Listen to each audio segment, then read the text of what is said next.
네, 이번에 살펴볼 사례는 이 전문가의 함정이란 주제인데 제 지인분이 겪었던 실제 사례입니다. 그래서 여러분들이 이런 경우도 있구나라는 것들을 꼭 알아두실 필요는 있을 것 같아요. 자, 재산 분쟁과 관련된 건데 한번 제가 쭉 한번 풀어드리도록 하겠습니다. 자, 재산 분쟁이 생긴 거예요, 결론적으로는. 지금 아버님이 돌아가시고, 예? 아들하고 딸들이 있는데, 뭐 문제가 생긴 거예요. 결론적으로 뭐냐면, 부모님 사망 후에 재산 분배에 문제가 생긴 겁니다.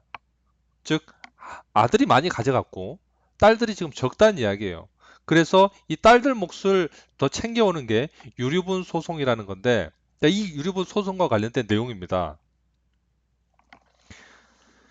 자, 변호사한테 이제 딸들이 간 거예요. 변호사님, 오빠가 너무 많이 가져가고, 실제 우리가 남는 금액이 너무 적습니다. 그랬더니 변호사가 이런 이야기를 하는 겁니다. 자, 소송을 하면 반드시 찾아올 수가 있습니다. 당신들은 재산을 너무 적게 가져왔어요. 그래서 소송하면 무조건 이깁니다. 책임집니다. 예. 변호사 비용 일부 하고 하더라도 당신들이 훨씬 이익입니다. 예. 진행합시다. 라고 이렇게 한 거예요. 지금 상황이 어떻게 됐냐면, 사전에 증여를 아들이 6억을 가져간 겁니다. 그랬더니 돌아가시고 나서 남은 재산은 3억밖에 없어요. 그러면 이 3억을 나누려고 했더니요. 똑같이 나누면 어떻게 해요? 1억, 1억 이렇게 나눈 거죠. 그런데 만약 사전 증여, 즉 토지를 증여를 하지 않았다면 재산이 얼마였겠어요? 9억이었겠죠. 9억을 가지고 만약 나눴다면 자기의 법정 몫은 딸들은 1억 5천, 1억 5천이라는 거예요. 그래서 최소한 5천만 원은 받을 수 있다는 거예요. 1인당. 그러면 변호사 비용 뭐 한 10%만 주더라도 남지 않느냐. 기가 솔깃한 이야기입니다. 그래서 그렇게 소송을 진행을 하도록 했습니다.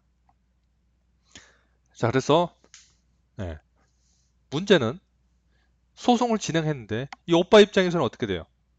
야, 재산을 안 뺏기려면 재산을 안 뺏기려면 어떻게 됩니까? 너네들 딸들도 결혼할 때 이미 가져간 게 있잖아. 그래서 난 너 줄 게 없어. 나는 땅 6억을 가져왔지만 너네들은 결혼할 때 어, 아버지가 한 2억 5천씩 준 거 있잖아. 라고 아들이 예, 자꾸 이야기를 해야 되겠죠? 그래 주지 않겠죠? 자, 이렇게 이야기를 하면 어떻게 됩니까? 이렇게 이야기하면 자, 현금 너네들 가져간 거 있다. 그러면 어떻게? 이것도 사전 증여 재산입니다. 사전 증여 재산이 법정에서 노출이 되면 어떻게 돼요? 국세청에서 증여세를 추징하게 되어 있습니다. 자, 보세요. 아들한테는 토지 6억을 증여하면서 증여세를 이미 냈어요. 그래서 증여세 냈고 남은 재산은 3억이라고 했는데 딸들이 공격을 하니까 아들은 어떻게 해요? 너네들도 가져갔잖아 라고 해서 얼마를 언제 가져간지를 이야기를 한다는 거예요. 그래서 현금 5억을 당신들이 5년 전에 결혼할 때 아빠가 준 게 있다. 이렇게 이야기를 법정에서 하게 되면 어떻게 됩니까?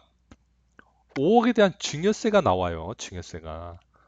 그래서 증여세 추징이 발생합니다. 그러면 증여세도 내야 되고 나중에 세금 추징도 당한다는 거죠. 그래서 실제 5천만 원 받으려다가 증여세 추징당하고 그러면 증여세보다 이 재산 찾는 것보다 세금이 훨씬 많다라는 거예요. 그래서 재산은 찾아왔지만 예? 나중에 세금을 폭탄을 맞을 수가 있다는 겁니다. 그래서 유리분 소송으로 인해서 득을 보는 사람은 국세청 그리고 전문가일 수가 있습니다. 그래서 유리분 소송은 어떤 재산을 많이 가져갔다 안 가져갔다를 증명을 하는 과정이기 때문에 사전에 아버님이 몰래 준 재산이 노출되면 결국 어떻게 돼요? 세금으로 고스란히 갖다 바쳐야 되는 겁니다. 여기 전문가는 어떻게 해요?